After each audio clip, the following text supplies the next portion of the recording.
'tis a fine day for a summoning.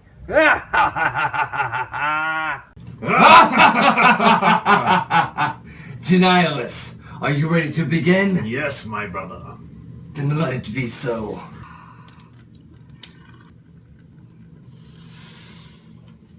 Oh!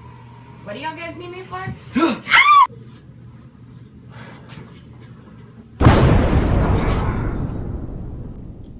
It's perfect.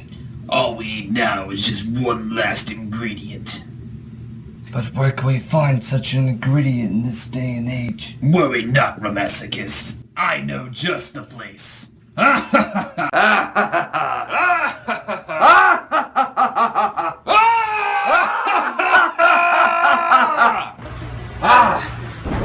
Denialist! Is this not the most perfect shade of virgin red blood? Yes! Quite perfect indeed, Ramassicus. How can I help you guys? Dude, it's a girl. We didn't plan this. What do we do? Find out. Oh. Yes, actually. We're looking for the finest shade of red you have in stock. Perhaps you could help us in our quest? What project are you working on? Battery? Dude. Well, I would recommend a nice red wine shade. If not, there's a Posh Garnet or Remington Red. Either one of these will work for you. Nice color.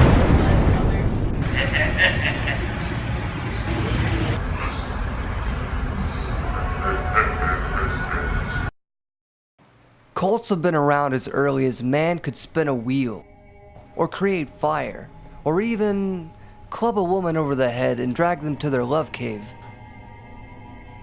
But these cults we're talking about today are in modern years, as early as the 1960s in fact. From John Joe Gray to the infamous disappearance of Charles Southern, we try to cover it all in this list of the top 6 most mysterious cult-related disappearances.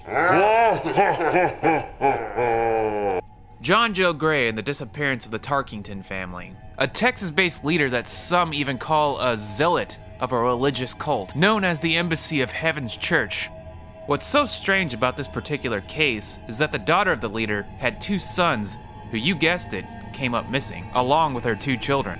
Keith Tarkington married the daughter of the renowned cult leader, Lisa Gray, and was the father of the 2 children. When Keith filed for divorce out of fear that his 2 kids were in mortal danger, he went straight to the compound to take his 2 kids, Joe and Samuel, back, but was unable to get through the gates because of armed guards.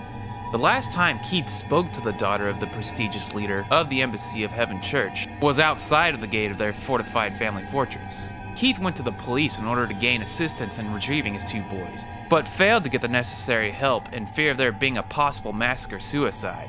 For nearly 16 years now, because the police feared an all-out fighting was inevitable, there has been no known sightings of Lisa or her 2 sons.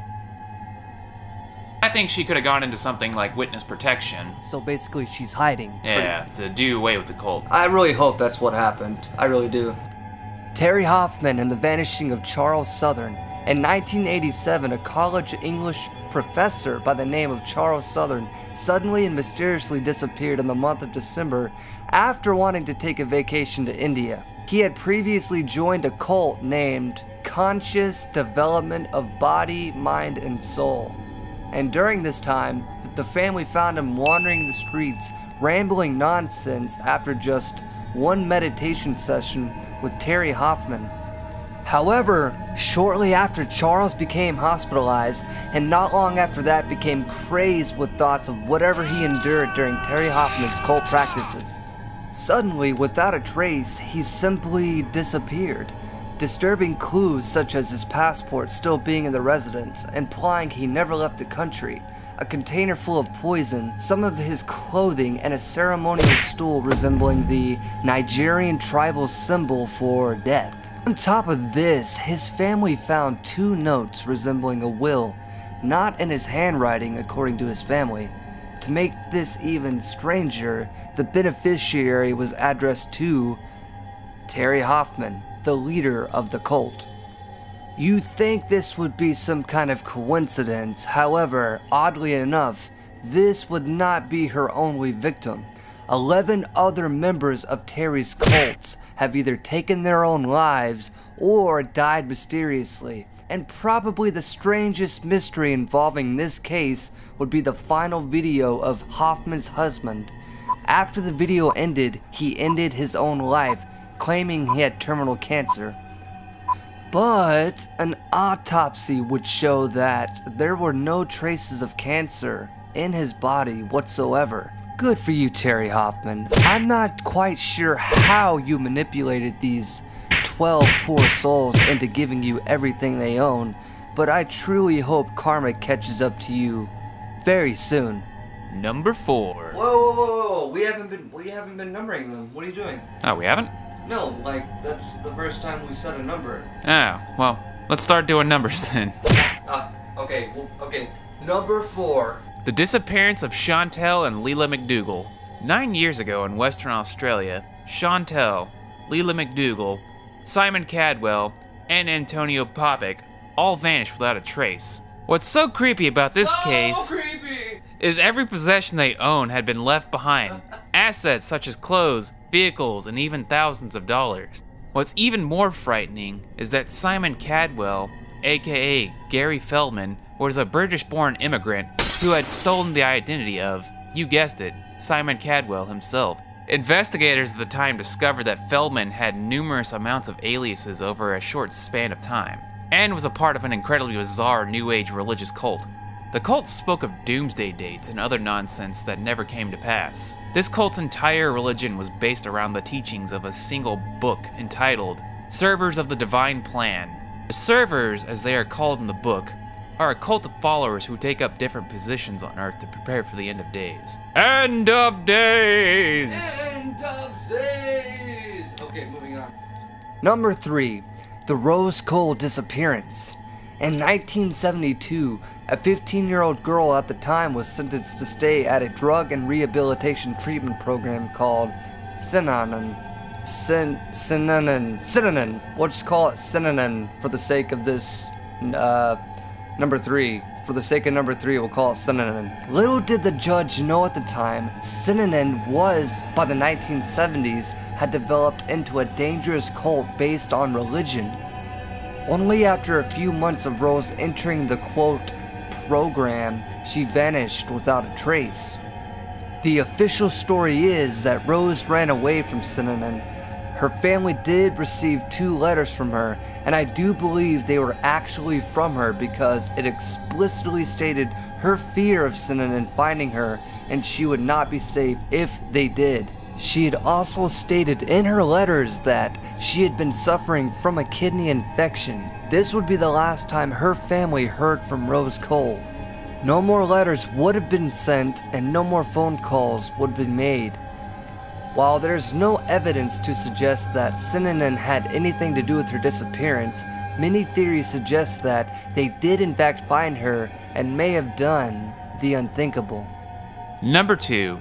The vanishing of Alexander Olive. This story is beyond horrifying and disturbing. A couple that went by the name of Ulysses Robertson and Rosemary Olive gave birth to a son named Alexander Olive. Later, Alexander's unofficial name would be Salam, given to him by his father, but not legally so. The disturbing part of the story begins with Ulysses forcing women to give birth to his children, and him starting a polygamous cult. As the story goes, Ulysses abused all of his children, and especially targeted Alexander Olive. This was mainly due to the fact that he was biracial, and, I quote, Ulysses was harboring a demon inside of him. At 4 years old, Alexander and his mother escaped Ulysses' grasp and went to live in San Francisco. Unfortunately, they were found, and on November 9th, 1985, 1 year after fleeing Ulysses' cult, Alexander was abducted. This would be the last time he was seen by his mother, Rosemary. I won't go into too much detail about the abuse Rosemary received when she tried to get her son back, but Ulysses served 1 year in jail for assault. He denied ever abducting Alexander and was never seen again. However, in 2009, DNA tests found trace of Alexander's blood in his father's van. Although Alexander's body was never recovered, Ulysses was sentenced to 15 years to life for the murder of Alexander Olive. And that's what I'd like to call justice being served. And finally, number 1, the disappearance of the witches. After publishing a memoir entitled The Teachings of Don Juan, Carlos Castaneda gained popularity and started his own corporation named Clear Green. He hired 5 women to help him run his business. This is where it gets very twisted. Carlos ran his corporation much like a cult. In fact, exactly like a cult. The 5 women he recruited were to change their names and forget their old lives and become, and I quote Carlos, his 5 witches. Amalia, Patricia, Florinda, Taisha, and Kylie were the names of the 5 women. After the death of Carlos Castaneda, the 5 witches shut down Carlos's entire operation and vanished without a trace. Well, almost without a trace, that is. In 2003, skeletal remains were found in Death Valley, and after DNA testings, the remains were found to be Patricia's, one of the 5 women who disappeared. It is speculated by investigators that after the death of Carlos, the 5 women all committed suicide, but the remains of the other 4 women were never discovered to this day. I personally believe that they were brainwashed by Carlos into thinking they truly were witches, and they were to join him in the afterlife after committing suicide in Death Valley. That was our top 6 mysterious cult disappearances. Pretty spoopy stuff, wouldn't you say, John? Pretty spoopy indeed. If you like this video, subscribe and also check out our other video, 7 Mysterious Scientist Deaths That Cannot Be Explained.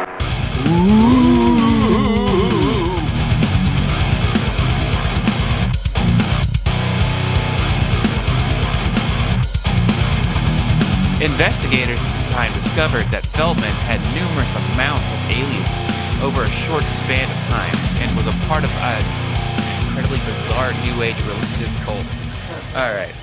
Okay, the sink's fixed. Y'all couldn't do this yourselves? And why did y'all need so much red paint?